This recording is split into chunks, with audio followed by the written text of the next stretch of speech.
He's not getting out of that one. To the prisoner! To the prisoner! You probably imagine pirates as swashbuckling rebels, Jack Sparrow with a cheeky grin, or maybe a ragtag crew chasing treasure. But here's a question. What if I told you that some of the most infamous pirates didn't just plunder gold, they hunted boys? Forget the romantic outlaw myth. In the dark reality of the 17th and 18th centuries, young boys captured at sea weren't just slaves for hard labor. They were treated as disposable entertainment, beaten, humiliated, and forced into acts so vile they make modern prison scandals look like playground mischief. And this wasn't rare.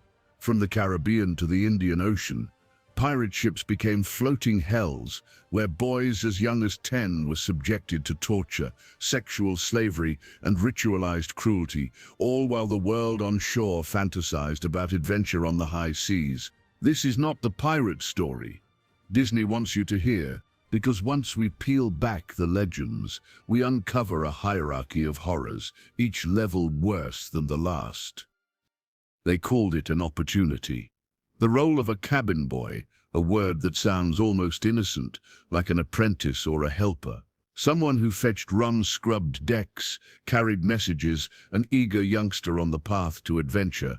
That's the myth, the storybook version, but on a pirate ship, reality was closer to a nightmare kennel than a career ladder. When pirates seized a merchant vessel, they had choices. Kill the men, ransom the officers, sell the women. But the boys were too small to be threats, too young to ransom, too weak to row, which made them perfect. They were kept alive, not as crew, not even as slaves in the conventional sense, but as something darker, human pets. They became the cabin dogs. The humiliation began with language. Boys were stripped of their names, reduced to nicknames or slurs called whelps, pups, or simply boy. In some cases, captains forced them to crawl, bark, or sleep chained in corners. They were fed scraps after the crew ate, taught to respond quickly or risk a boot to the ribs. If they spoke out of turn, they were whipped. If they hesitated, they were slapped. Discipline wasn't about order, it was about dominance. A daily reminder, you are beneath us. Historical fragments make the cruelty undeniable. One Dutch record describes a boy kept on board not as a sailor, but as a mascot. He was beaten when he stumbled, laughed at when he cried. A French captive wrote that boys were treated worse than the ship's dogs, for dogs were sometimes petted. Think about that. The dog had more dignity than the child. And humiliation wasn't just punishment, it was entertainment. Pirates were bored men, trapped on rotting wood for months. A boy became a moving target for their jokes. He might be forced to sing bawdy songs he didn't understand, dance naked on the deck, or mimic crew members for their amusement. Every mistake was a chance for another slap, another lash, another round of laughter. Modern comparisons barely do it justice.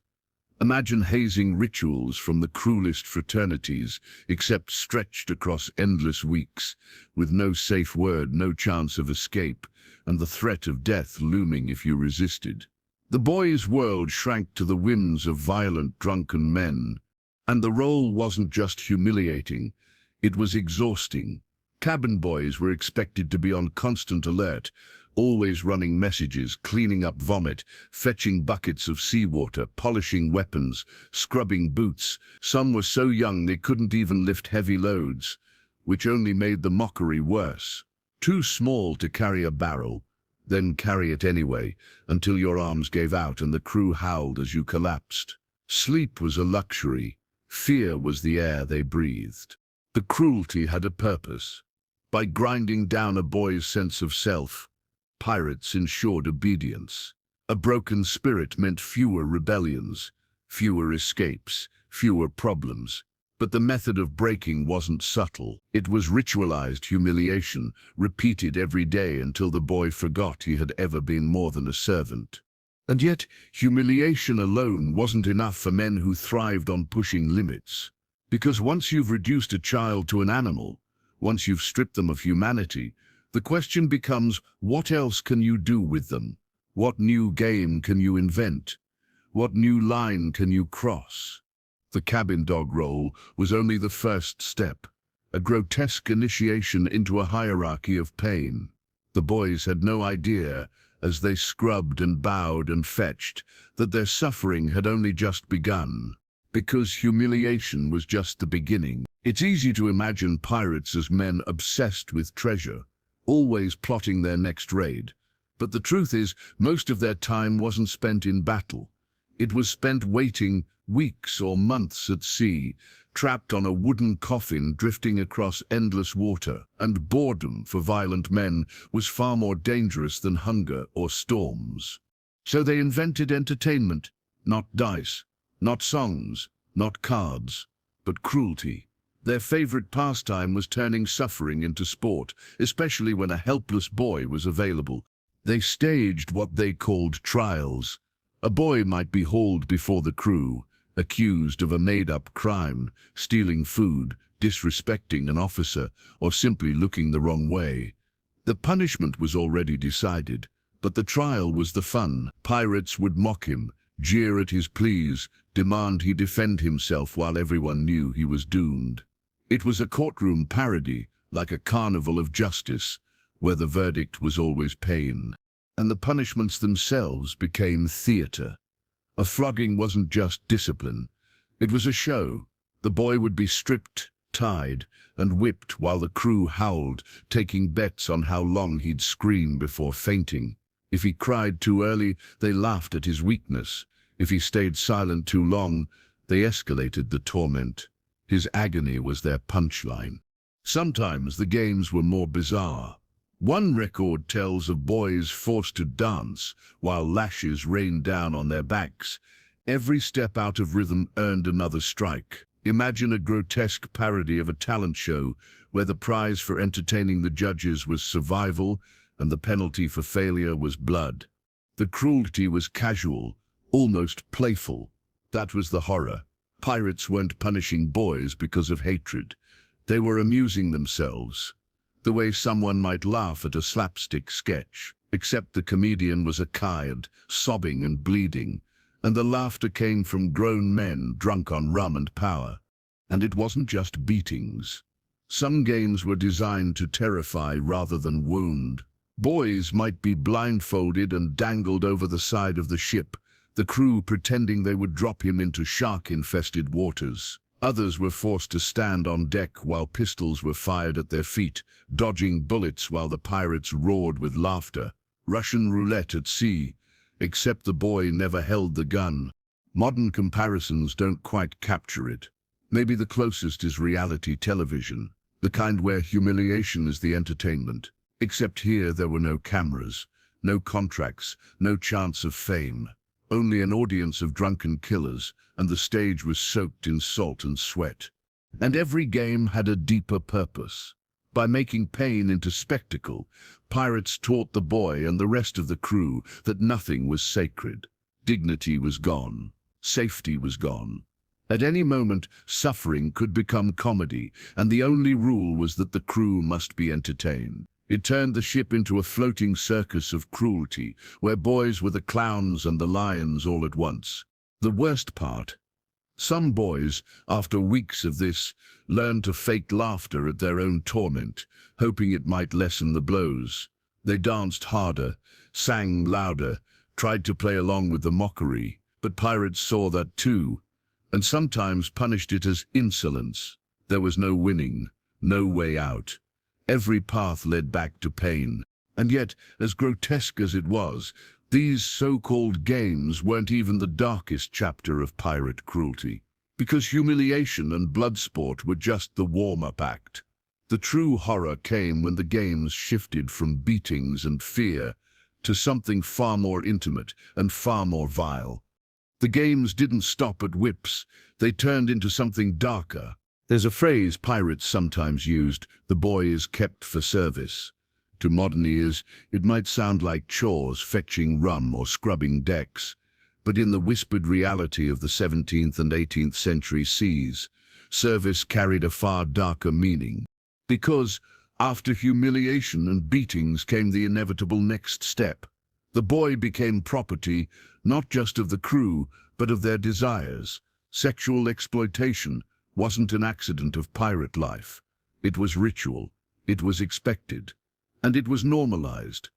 Historical records don't spell it out in polite detail. They didn't need to. Court transcripts from captured pirates reveal chilling hints: boys forced into indecent familiarity or compelled to unnatural submission. Diaries of merchant captains complain of children abused worse than slaves. Even rival sailors wrote that some pirates kept boys as bedfellows. The euphemisms are polite. The reality was rape, and it wasn't always chaos. Often it was organized, structured like an arrangement. A captain might claim the boy as his own, declaring him off-limits to the rest of the crew. Others were shared, rotated among men, treated as common property. Sometimes the pirates even argued over rights, as if the child was a prize in a grotesque lottery. The boy had no voice in these bargains. Refusal wasn't just impossible, it was suicidal. Stories circulate of boys who resisted and were flogged within an inch of death, or tossed into the sea as spoiled goods. The message was clear: compliance was survival. Imagine being 12 years old, trapped in the belly of a ship, forced to endure nightly visits from men 2 or 3 times your size. Imagine the stink of rum on their breath, the roughness of calloused hands, the laughter outside the door as your cries became part of the entertainment. For the pirates, it was recreation. For the boy, it was the erasure of self. And here lies the hypocrisy. Pirates prided themselves on being rebels, free from the rules of kings and nations. They voted on captains, shared loot, called themselves brothers. Some historians even paint them as early democrats, the working-class revolutionaries of the sea, but their so-called freedom was bought by the chains of others. Pirate liberty was built on the absolute bondage of the weakest among them. The boy was the cost of their democracy. This wasn't limited to one region. In the Caribbean, British records describe crews where boys were kept in a manner abominable to relate. In the Indian Ocean, Arab and European accounts mention youths abused by force. Across oceans, the pattern repeats: capture, humiliation, exploitation. It was as common as plunder. And just like with their games of pain, the sexual bargain wasn't only about desire, it was about domination. By taking a boy in this way, a pirate made him his possession, a living trophy of control. To other pirates, the boy's broken body was proof of the man's power. What's worse is how some boys were forced to become complicit. After enough time, survival meant learning to flatter, to feign affection, even to anticipate what was coming, to pretend they were willing. And so the line between victim and companion blurred, not because the boy wanted it, but because pretending was the only way to stay alive. Modern parallels? Think of prison hierarchies, where the youngest and weakest are claimed by the strongest, or of gangs, where exploitation is ritualized to bind loyalty through fear. The pirate ship was both prison and gang, floating beyond law, where boys became currency of cruelty. And still, this was not the darkest fate. Because if a boy tried to resist, or if the pirates grew bored of him, the bargain turned deadly. Punishments for defiance went far beyond whips. They became rituals of breaking, designed not only to hurt, but to destroy the very idea of rebellion. The sexual bargain was horror enough, but what happened when a boy dared to resist was worse. What happens when a boy resists? When he cries too loudly, refuses to obey, or dares to push back against the pirates who claim him. On land, a child might be scolded or beaten. At sea, aboard a pirate ship, resistance was treated like rebellion, and rebellion demanded ritual punishment. Pirates didn't just break bones, they broke wills. Their cruelty evolved into something systematic, almost ceremonial. Because to them, controlling a boy wasn't just about labor or desire, it was about crushing the possibility of defiance forever. One method was starvation. A boy who resisted could be denied food until hunger forced obedience. He'd be forced to watch the crew eat greasy pork or stale bread while he licked crumbs from the floor. Every growl of his stomach was another lesson: your survival depends on us. Others were forced into impossible endurance tasks, holding buckets of seawater in outstretched arms for hours, standing motionless under the beating sun, scrubbing planks already clean until their fingers bled. And the crew would watch, mocking, drinking, laughing at his trembling body. If he collapsed, they beat him back to his feet. If he cried, they told him to sing louder. These weren't chores, they were rehearsals for submission. The most terrifying punishments, though, were mock executions. Pirates loved theater, and nothing entertained them more than staging a boy's death. Sometimes they'd tie a rope around his neck, hoist him into the air until his face turned purple, then drop him just before he passed out. Other times they'd drag him to the plank, shove him toward the edge, knives at his back, before pulling him in at the last moment. The lesson was clear: your life hangs by our whim. One chilling record from a naval officer tells of a boy forced into a coffin built from spare planks, nailed shut around him while the crew danced on top. They left him in darkness for hours, banging the wood, shouting funeral chants, until he was sobbing, convinced he'd been buried alive. When they finally opened it, he wasn't just trembling, he was broken. This was the point: to shatter a boy's mind until he no longer thought of himself as a person, until fear ruled every breath. Once broken, he was easier to control, easier to exploit, easier to discard, and the cruelty was deliberate. Pirates weren't stupid. They knew a boy who resisted might one day stab them in the night, or leap overboard to escape. So they invested in fear the way others invest in locks or chains. Psychological torture was their insurance policy. Imagine being 13, locked in the dark belly of a ship, convinced that at dawn you'd be hanged. Imagine the sound of pirates laughing above, the creak of the rope, the scraping of knives. The terror alone was enough to bend the strongest spirit. And that was the point. Modern parallels? You see shades of it in military hazing rituals or in cults that use sleep deprivation and fear to break recruits. But pirates weren't training soldiers or believers. They were destroying children, and they did it with glee. The irony is that these same pirates, who prided themselves on being free men, enslaved others with methods crueler than kings or navies.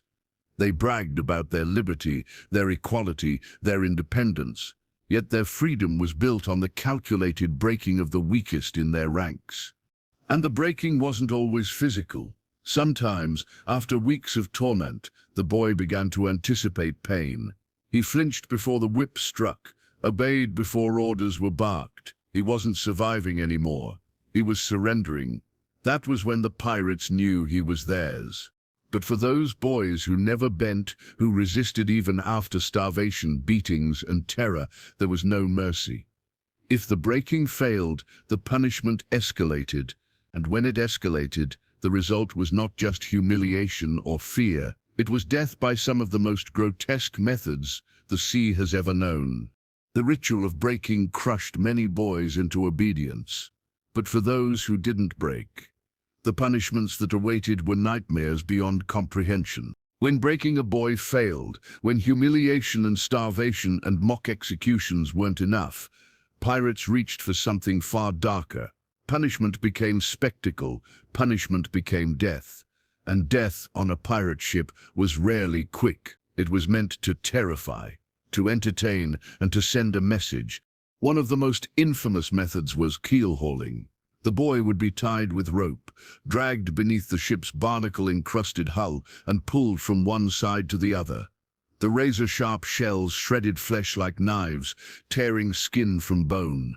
Salt water filled his lungs, and by the time he surfaced, he was either dead or a mangled, bleeding warning. Pirates used this as theater. They watched, they cheered, they laughed at the body thrashing in agony. And if by chance he survived, he was left scarred for life, his broken body a reminder to every other captive of what resistance cost. Another punishment was marooning. A boy could be rowed to a barren island, given nothing but a bottle of water or sometimes not even that, and left to die slowly, stranded under the scorching sun, surrounded by endless sea, with no food, no company, no hope. Some clawed at rocks until their nails broke. Some drank seawater in desperation and went mad. To pirates, it was the perfect blend of cruelty and convenience. They rid themselves of an unwanted captive while planting a seed of terror in anyone who watched him go. Then there was mutilation. A boy who angered the wrong man might have his ears sliced off, his nose cut, or his genitals mutilated. The crew sometimes kept the pieces as grotesque trophies. To them, it wasn't just punishment, it was proof of dominance. The child's body became a canvas for their sadism, carved up as if human dignity were nothing more than wood to be whittled. Burning was rarer, but recorded. A boy might be tied and branded with heated iron, left with searing scars. Some accounts even whisper of children set alight, their screams carrying over the waves like signals of warning. Whether these stories were exaggerated or not, the fact that they were believed shows the reputation pirates cultivated, cruelty beyond imagination. And all of this was done not in secret but in full view. Punishment was performance. The crew gathered, the rum flowed, and the suffering became a kind of carnival. For pirates, it wasn't enough to kill it. It had to be memorable. A mutilated corpse was more powerful than a simple body tossed overboard. It was a lesson etched into the eyes of everyone who witnessed it. Modern comparisons: think of gangs live streaming torture to send a message. Think of dictators staging public executions. Pirates were no different. They understood the psychology of fear. A single grotesque punishment could control dozens without another word spoken. And what about the boys who weren't killed, but left alive? Survival wasn't mercy. It was worse. A boy who endured kill-hauling, mutilation or branding became a walking warning. His scars screamed louder than any words. He was paraded, humiliated, pointed at, mocked. His broken body was propaganda. The irony is suffocating.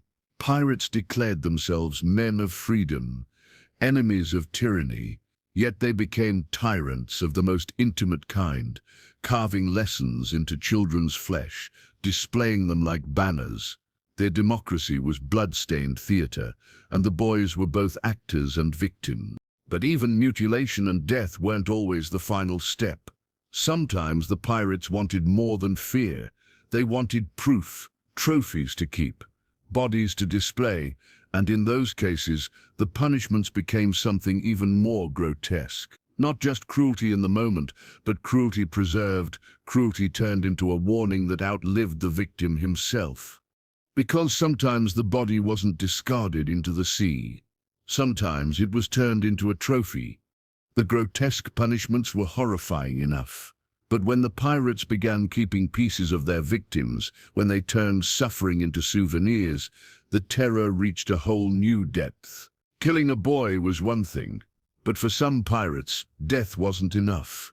To truly control a ship, to burn fear into the bones of every captive, they needed proof, physical reminders of their power, and so suffering wasn't just inflicted. It was preserved, it was displayed, it became a trophy.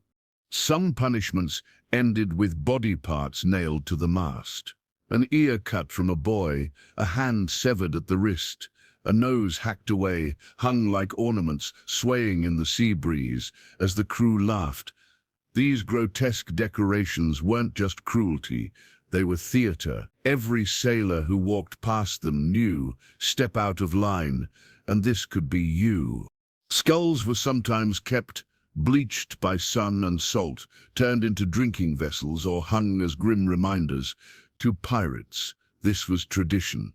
To the boys on board, it was terror incarnate. Imagine trying to sleep in the dark belly of a ship, staring at the hollow eye sockets of the last boy who resisted, knowing tomorrow those same sockets could be yours. Some stories tell of corpses tied to the bowsprit, the very front of the ship, so that the dead led the living through the waves. Others were strapped upright to the deck, left to rot in the sun, until their bodies blackened and split, the smell of decay mixed with salt and tar, a stench impossible to escape. To the pirates, it was a warning. To the boys forced to scrub and live beside those corpses, it was a nightmare that never ended. One account describes a boy's severed head, placed on a barrel, his hair matted with blood, his lifeless eyes staring across the deck while the crew drank. They toasted around it, mocking the silence of their former victim. The head wasn't just a trophy, it was a guest of honor at their feast. And still, the most haunting trophies weren't always flesh. Sometimes pirates forced survivors to wear the symbols of the dead. A boy might be made to carry the severed limb of his friend, or wear his clothing still soaked in blood. These rituals turned victims into living extensions of the horror, carrying reminders of what would happen if they resisted. Modern parallels are chilling. Cartels hang mutilated bodies from bridges. Warlords display severed heads on spikes. Pirates were doing the same centuries ago, writing their dominance in flesh and bone. It was psychological warfare long before the phrase even existed. The hypocrisy was staggering. Pirates sold themselves as equals, bound by codes, united against tyranny. And yet they created their own tyranny through trophies of terror, enforcing obedience with corpses as their constitution. Their brotherhood was cemented not with honor, but with mutilation. And the boys trapped on those ships, they became unwilling archivists of horror. Every day they cleaned decks, stained with blood, stepped around bodies left to rot, served food beneath severed limbs nailed above. Their childhood memories were rewritten with nightmares, their innocence replaced with the stench of death. The trophies weren't just about punishing individuals, they were about controlling everyone else. With each mutilated corpse, each dangling ear, each bleached skull, pirates reminded their captives that resistance didn't end in death. It ended in spectacle, that they wouldn't even be allowed the dignity of being forgotten. It's easy to think the sea washed these horrors away, that waves erased the screams. But sailors who escaped told these stories in courts, in taverns, in terrified whispers, and every retelling carried the same chilling truth. On a pirate ship, your body wasn't yours. It could be taken, broken, displayed. You weren't a person, you were raw material for fear. But as grotesque as these trophies were, they weren't the final act of hypocrisy, because while pirates decorated their ships with corpses, the world ashore painted them as heroes, symbols of freedom, rebellion, even romance. And this double life, the myth versus the horror, was perhaps the cruelest trick of all. The trophies of terror revealed the truth of pirate cruelty. But the legends people told on land twisted those horrors into fantasies of liberty and adventure. And that gap between myth and reality may be the most obscene part of the story.